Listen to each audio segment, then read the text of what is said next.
radioactive disintegration of alpha nucleus is was explained successfully on the basis of wave mechanics by Gamow, Cannon and Gurney in 1928. Nucleus के अंदर सिर्फ nucleons होते हैं that are proton and neutron, and हम ये यहाँ पर assumption लेकर चल सकते हैं अल्फ़ा डीके के दौरान कि दो प्रोटॉन और दो न्यूट्रॉन एक दूसरे के नज़दीक आए होंगे जब उन्होंने अल्फ़ा पार्टिकल को बनाया होगा और न्यूक्लियस से अल्फ़ा पार्टिकल का डीके हुआ होगा। तो जब ये हुआ होगा तो there is constant interchange of energy between the alpha particle and the remaining nucleons, we can assume this. So we know that the exact nature of forces acting on the alpha particle. So exact nature of forces acting of the alpha particle हम कभी पता नहीं लगा सकते, but वहाँ पर कुछ repulsive forces हैं due to the charges and same charges, and कुछ स्ट्रॉन्ग अट्रैक्टिव फोर्सेस भी एक्ट करते हैं inside the nucleus due to the nuclear force, strong nuclear force. तो जब स्ट्रॉन्ग न्यूक्लियर फोर्स के कारण अट्रैक्टिव फोर्स चार्जेस के बीच में होता है तो वो फोर्स एक वर्क करता है चार्जेस को क्लोज रखने के लिए against electrostatic force of repulsion. So their work is consumed in that or the conserved in that in the form of negative potential energy. And let us consider in this diagram this the energy V naught at a distance R naught। हमने energy को उस energy को V naught consider कर लिया है, and at a distance R naught that is the radius of the nucleus, R naught is the radius from the centre of the nucleons we can say कह सकते हैं इसको।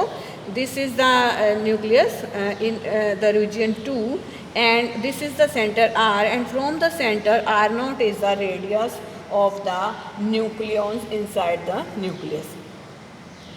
Nuclear forces इतने short range forces होते हैं कि outside the nucleus Coulomb force alpha particle पर exist करता है, and at a distance are I have taken in this figure. तो at a distance R there is the Coulomb force acting on the alpha particle which is always inversely proportional to the square of the distance from the center of the nucleus, and where r is greater than r naught। जब r naught से बहुत ज़्यादा, ये भी ये इतना distance r से r naught nucleus का दिखाया, इस तरफ इतना ही हम यहाँ से r naught न्यूक्लियस का जो हम रेडियस है या डिस्टेंस है वो दिखा रहे हैं from the centre of nucleus. और ये हमारा पूरा एक न्यूक्लियस है जिसको हम पोटेंशियल वेल बोलते हैं, न्यूक्लियर पोटेंशियल वेल। तो जब आर नॉट से ज़्यादा डिस्टेंस पर या आर नॉट के इस तरफ जब अल्फ़ा पार्टिकल होंगे, तो स्पेशली इस साइड अगर हम देखें आर ग्रेटर देन, मतलब आर नॉट इस तरफ जो है आर से कम रह गया, मतलब आर की तरफ हम बढ़ गए हैं, तो इस तरफ रीजन 3 में Coulomb force of repulsion alpha particle पर एग्जिस्ट करता है from with respect to the nucleus. Nucleus alpha particle को रिपल्सिव फोर्स देता है, and that Coulomb force of repulsion is varies inversely proportional to r square। तो यहाँ हमने क्या क्या assumption ली है? r naught is the distance from the center of nucleus and r is the radius of the nucleus। अब हम इसके derivation को स्टेप बाय स्टेप स्टडी करेंगे। तो हमने यहाँ सबसे पहले ले रहे हैं हम potential energy of alpha particle outside the nucleus. मतलब कि रीजन 1 और 3 की हम पोटेंशियल एनर्जी कह सकते हैं ये, क्योंकि रीजन 1 और 3 में जो अल्फ़ा पार्टिकल है वो आउटसाइड द न्यूक्लियस है, जिसको आप या तो R greater than R naught कह सकते हैं या R less than R naught, क्योंकि आर नोट तक का जो डिस्टेंस है वो हमारे पास पोटेंशियल वेल है। तो या तो आर नोट से हम कम के डिस्टेंस पर हैं या ग्रेटर के डिस्टेंस पर हैं, तो वहाँ जो अल्फ़ा पार्टिकल की एनर्जी होगी वो होगी ये before entering into the nucleus और after transmission from the nucleus we can say. यहाँ पर इस पोटेंशियल एनर्जी में हमारे पास Z-2 एटॉमिक नंबर है डॉटर न्यूक्लियस का। एंड अगर हम यूरेनियम 238 का केस माने, सबसे पहले हमें डिस्कस करना होगा कि हमें ये थ्योरी पढ़नी किस कारण से है।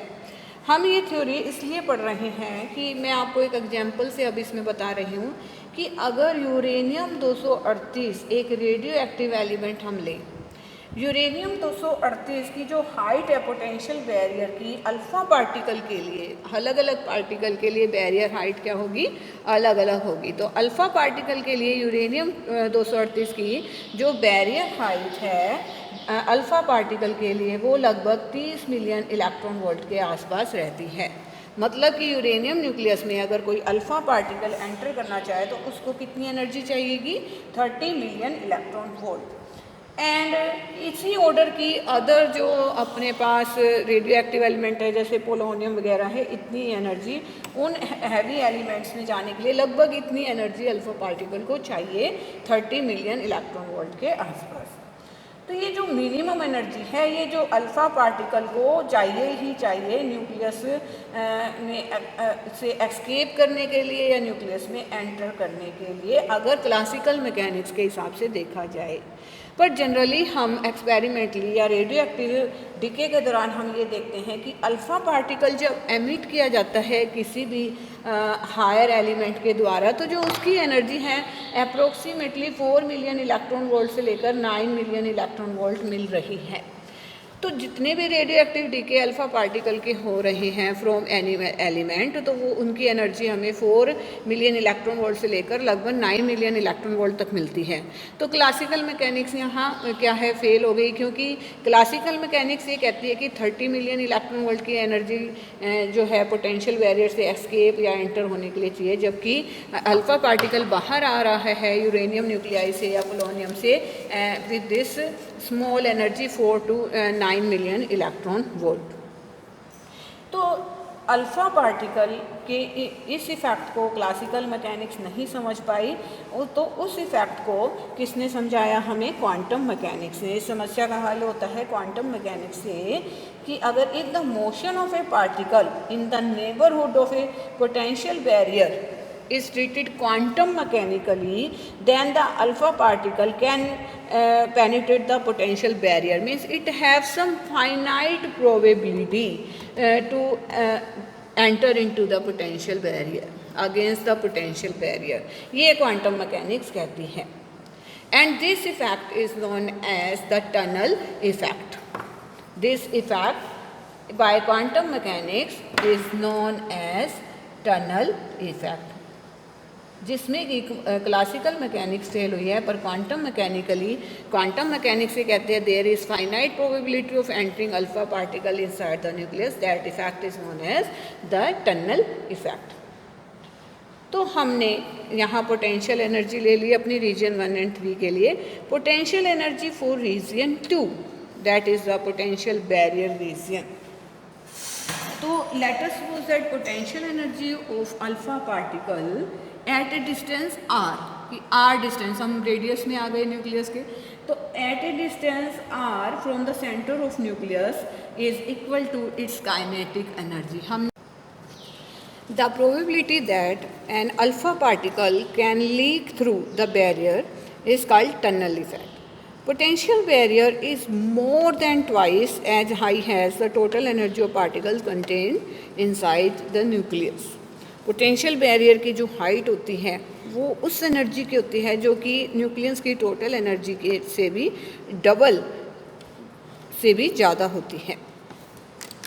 यहाँ हम श्रोडिंजर इक्वेशन अपने रीजन 1, 2 and 3 के लिए कंसीडर कर रहे हैं, टाइम इंडिपेंडेंट इक्वेशन।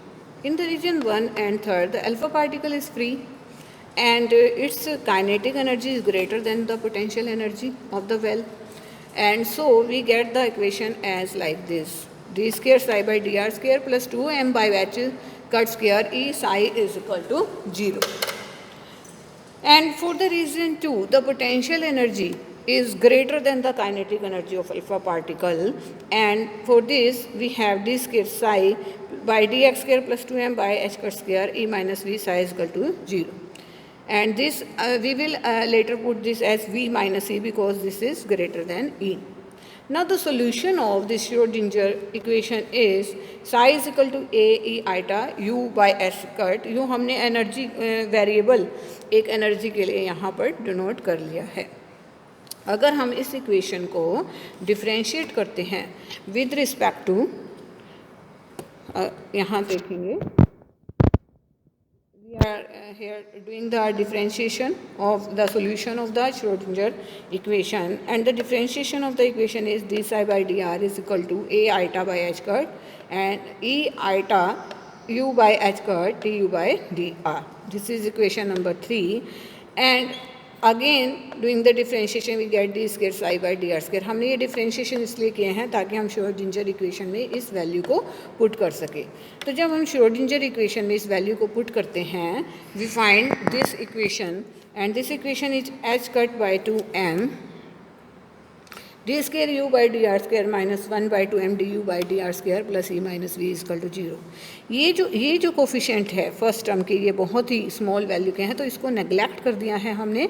नेगलेक्ट करके हमारे पास जो इक्वेशन आती है ये D U by D R whole square equal to 2m E minus V. इसके अब दो सोल्यूशन बनते हैं, D U by D R equal plus minus root 2m E minus V. अब क्योंकि हम आउट गोइंग अल्फा पार्टिकल का case study कर रहे हैं, तो हम सिर्फ प्लस वाली जो टर्म है उसको यहाँ पर लेकर चलेंगे अपने आगे के डेरिवेशन के लिए. Now we have, if we calculate the value from r to r naught, then we will integrate the term and this p हमने इसको पुट कर लिया है root 2m v minus E को, as we are interested in the out going wave only. And v minus E क्यों लिया है? Because the potential energy is greater than the kinetic energy of alpha particle in region 2. After doing integration we get u minus u not is equal to this term, and the value of the wave function at r less than r not is that is in region 1 and in region first region and third region. इन दोनों region में जो value होगी वो हमने ले ली है ये, और दोनों रीजन में जो वेलोसिटी है अल्फा पार्टिकल की वो इक्वल है. So we can calculate the transmission probability of alpha particles in region 1 and 3. तो transmission probability of alpha particle p is equal to this value psi square into my velocity of alpha particle in region 3rd and psi naught square into velocity of alpha particle in region 1, and these two velocity are equal, so we can write this expression like this. Now from this equation if we put the value here, then we find that हम ये दोनों values यहाँ रखते हैं तो we get transmission probability as E iota u by h cut, and square के लिए हम यहाँ 2 लगाते हैं, divided by E 2 iota u naught by h cut. ये वैल्यू आ जाती है. इसको हम थोड़ा सा और सिंप्लीफाई करके लिखेंगे E 2 iota u minus u not by h cut. तो प्रोबेबिलिटी जो है हमारे पास इतनी आ गई है. इसको हम ऊपर लिखेंगे. अब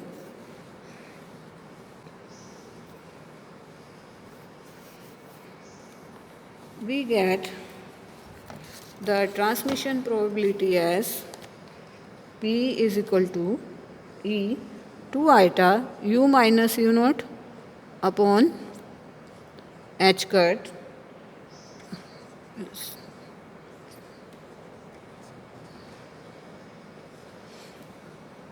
आई पी डी आर. यहाँ पर प्रोबेबिलिटी हमारे पास आ जाती है एक्सपोनेंशियल 2 आइटा बाई एच.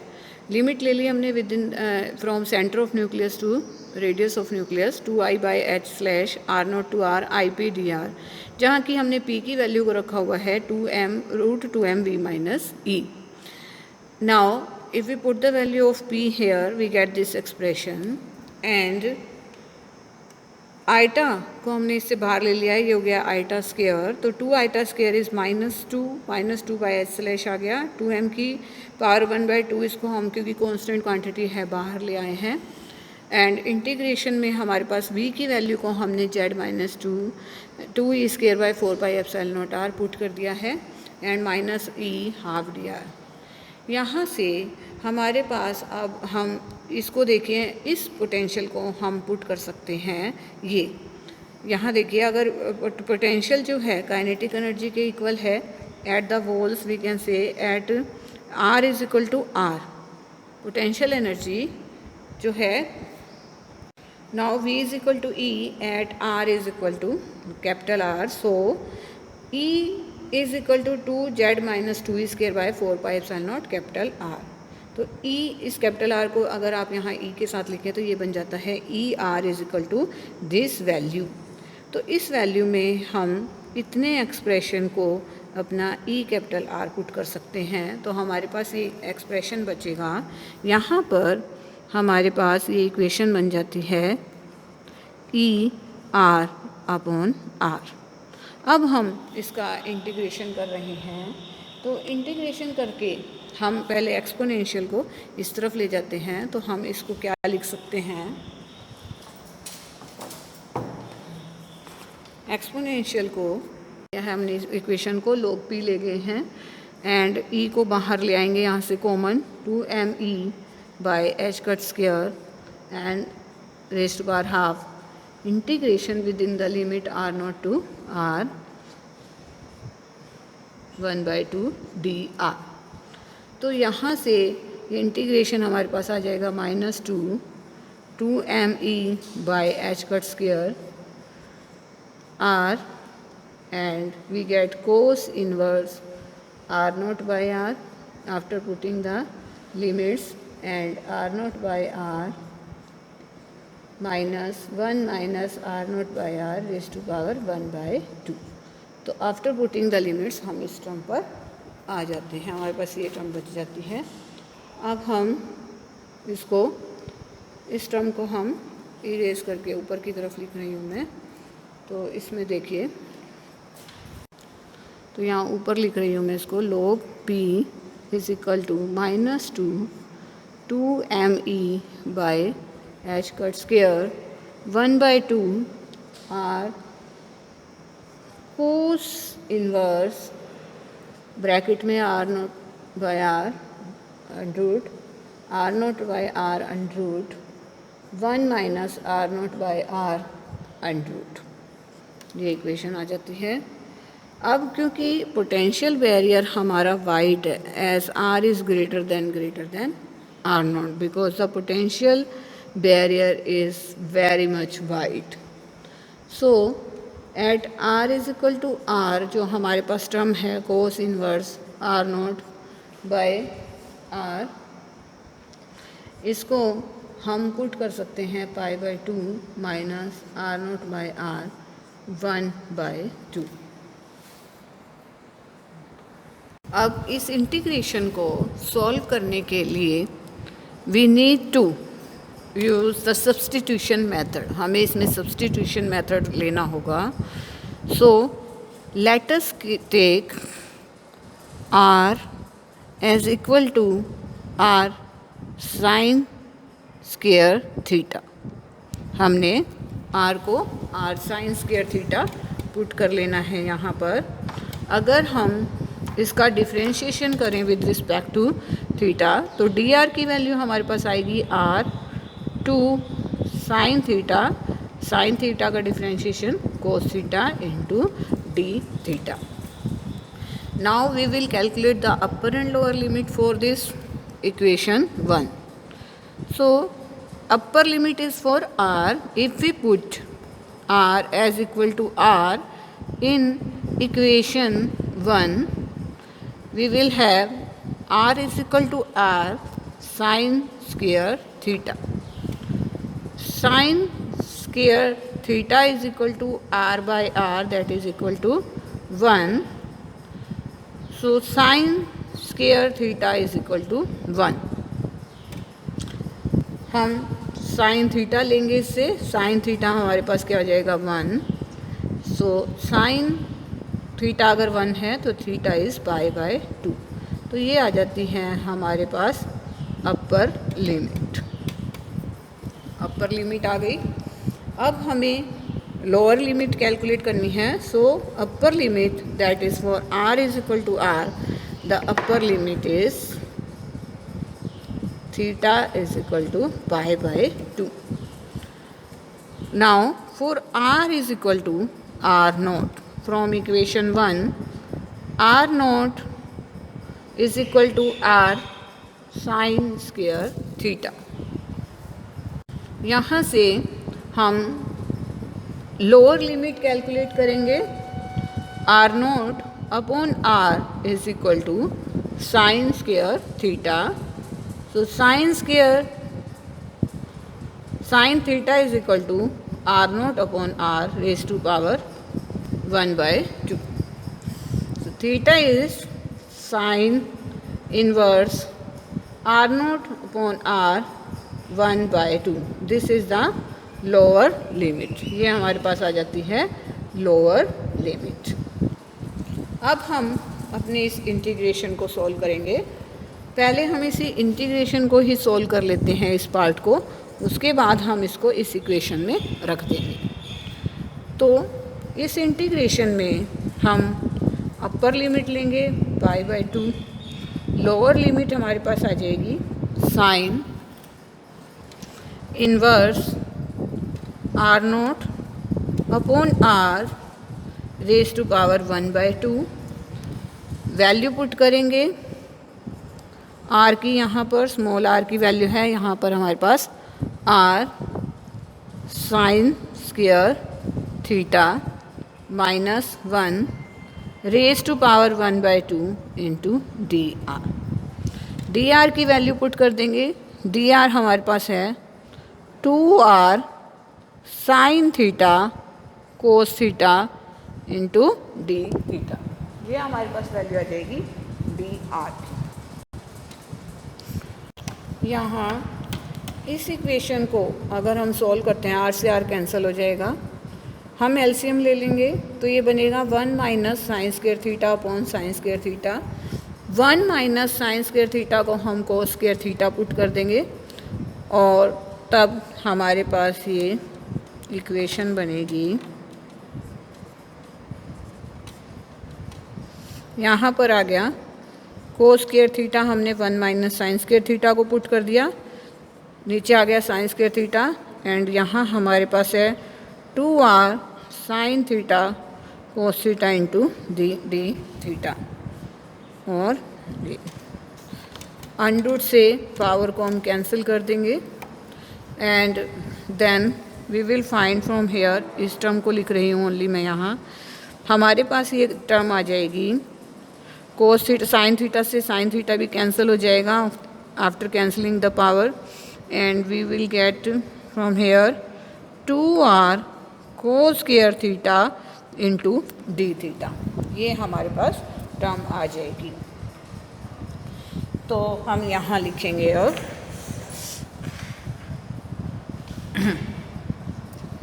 तो यहाँ पर हम इस टर्म को पुट कर देते हैं, ये इरेज कर दी मैंने। यहाँ हम लिख देंगे 2r cos square theta into D theta. अब हम इसमें अपर एंड लोअर लिमिट पुट करने से पहले इसका क्या लेंगे, हम इसको इंटीग्रेशन लेंगे। इंटीग्रेशन करके हमारे पास ये टर्म आ जाती है, हम इसको क्या लिख सकते हैं, कोस स्क्वायर थीटा को 1 प्लस कोस 2 थीटा बाय 2। तो हम इसको और अरेंज कर लेते हैं। ये टर्म हमारे पास हो जाएगी 1 plus cos 2 theta by 2 into D theta. अब हम इसमें जो लोअर और अपर लिमिट है वो पुट करेंगे इंटीग्रेशन करके। इसका इंटीग्रेशन देखिए, इसका इंटीग्रेशन हमारे पास होगा थीटा बाय 2 प्लस का हो जाएगा साइन 2 थीटा, एंड 2 थीटा का ये 2 थीटा का जो डिफ्रेंशिएशन होगा वो 2 होगा, नीचे आएगा, एंड 2 4, ये हमारे पास टर्म आ जाएगी। जब हमने इसका इंटीग्रेशन किया तो इसमें अब हम lower and upper limit put कर देंगे π/2, एंड यहाँ पर साइन इनवर्स r0/r 1/2। इसको अब हम पुट कर रहे हैं, ऊपर का इरेज कर रही हूँ मैं, तो हम यहाँ इसकी लिमिट पुट कर देंगे। ये आ गया है हमारे पास आफ्टर डूइंग इंटीग्रेशन। यहाँ पर 2r का फैक्टर हो रहा है हमारे पास एक, तो हम इस टर्म को यहाँ लिख रही हूँ मैं। इसका इंटीग्रेशन अभी हमने किया है, इस इंटीग्रेशन को सॉल्व किया है, इसके साथ हमने ये नहीं लिखा था पहले। अभी भी मैं इसके लिमिट पुट कर रही हूँ पहले, उसके बाद हम इसको इस टर्म के साथ लिखेंगे। तो मैं यहाँ एक लाइन लगा देती हूँ। हम इस इक्वेशन को मैं यहाँ लिख रही हूँ, लिमिट पुट करेंगे पहले θ/2 में, अपर लिमिट माइनस 1/2, θ/2 का 2 मैं बाहर निकाल लेती हूँ, माइनस में हमारे पास आ जाएगी लोअर लिमिट। लोअर लिमिट क्या है? Sign inverse r0/r 1/2। ये हमने इस टर्म में फर्स्ट टर्म में लिमिट पुट कर ली है। सेकंड टर्म में लिमिट पुट कर देंगे, 4 को बाहर ले आए हैं, साइन 2 थीटा, तो साइन 2 इंटू π/2 इसको हम लिख सकते हैं, एंड माइनस में अपर लिमिट अब हमें पुट करनी है, और अपर लिमिट हमारे पास है साइन 2 साइन इनवर्स r0/r 1/2। अब हम इसको देखिए, π/2 minus sine inverse theta, 90 degree minus sine inverse theta is equal to cos inverse theta. Theta में किसको कह रही हूँ?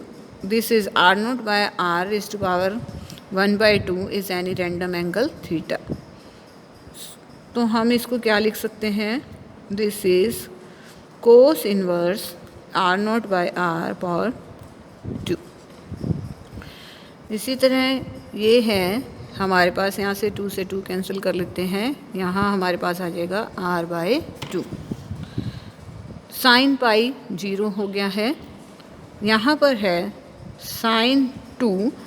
अब इसको हम कोई रैंडम एंगल मान लेते हैं कंप्लीट को, साइन 2 थीटा, तो हम फॉर्मूला लगा देंगे, sine 2 theta is equal to 2 sine theta cos theta, where हमारे पास थीटा क्या है? 2 sine inverse r0/r 1/2 and cos sine inverse r0/r 1/2। ये हमारे पास टर्म आ जाएगी इधर। इन दो टर्म्स में देखिए, यहाँ इसमें साइन इनवर्स है, साइन से साइन इनवर्स को हम कैंसिल कर सकते हैं, तो ये टर्म बन जाती है -2 r0/r 1/2। तो इसको भी हमें सोल्व करना है। इसको सोल्व करने के लिए हम इस को सोल्व करने के लिए देखिए, कोस साइन इनवर्स r0/r 1/2 को कैसे सोल्व करना है। r0/r 1/2, इसमें कोस के साथ लगी हुई इस टर्म को हम इस पूरे फंक्शन को पहले y मान लेते हैं हम, एंड ये जो टर्म लगी हुई है इसको मान लेते हैं z। तो हमारे पास आ जाता है y is equal to cos z। अब जो z टर्म है, z is sine inverse r0/r 1/2। तो इधर ले जाते हैं साइन को, तो sine Z is R naught by R 1/2, where हमारे पास हमने इसको लिखा क्या था, y is equal to cos Z. तो अगर y is equal to cos Z है तो हम लिख सकते हैं कोस को 1 माइनस साइन स्क्वायर जेड का अंडर रूट। तो हम साइन जेड की वैल्यू यहाँ से पुट कर देते हैं इस फंक्शन y में, तो हमारे पास आ जाएगी 1 minus R naught by R 1/2 की स्क्वायर और का अंडर रूट। तो स्क्वायर से अंडर रूट कट जाता है और हमें वैल्यू मिलती है, यहाँ देखिए हमारे पास क्या किया है हमने इधर 1 माइनस साइन स्क्वायर जेड की वैल्यू यहाँ से पुट कर दी है, आर नोट बाई आर 1/2 से ये जो स्क्वायर पावर थी ये कट गई है, तो हमारे पास क्या रह गया है function y is y 1 minus R naught by R raise to power 1/2। तो इस y फंक्शन की वैल्यू को जो हमने सोल्व किया है यहाँ अपने इक्वेशन में पुट कर देते हैं। तो ये वाली टर्म हमारे पास अब आ गई है, दिस टर्म हमने इसको y माना था, तो यहाँ पर ये आ गया है 1 minus R naught by R 1/2। तो इस दोनों टर्म को हम सॉल्व कर चुके हैं, यहीं लिख देते हैं इसके साथ। ये टर्म आई है हमारे पास 1 minus R naught by R 1/2, और ये इससे पहले की जो टर्म्स हैं वो हैं r/2 r cos inverse R naught by R 1/2। ये हमारे पास रिज़ल्ट आ जाता है अपने इंटीग्रल टर्म का। इंटीग्रल टर्म का जो रिज़ल्ट आया है उसको हम अपने तो वैल्यूज़ पुट करने के बाद हमारे पास इक्वेशन आ जाती है this, and if we take the potential barrier is very much wide, जो पोटेंशियल बैरियर है हमारा that is very much wide, that is r is greater than r naught. ये जो विड्थ है ये r नोट से बहुत ज़्यादा है, रेडियस ऑफ द न्यूक्लियस और the height of potential barrier. Then cos inverse r naught by r 1/2 will be equal to pi/2 minus r naught by r 1/2, and 1 minus r naught by r 1/2 will be equal to 1, because इस r naught से r की value बहुत ज़्यादा है तो इस term को हम नेग्लेक्ट कर सकते हैं and we get 1। Hence we get for log p is equal to minus 2 me by h cut square 1/2 r pi/2 minus r naught by r 1/2 minus r naught by r 1/2। इन दोनों को हम इकट्ठा करके लिख सकते हैं, तो ये हो जाएगा -2 r naught by r 1/2।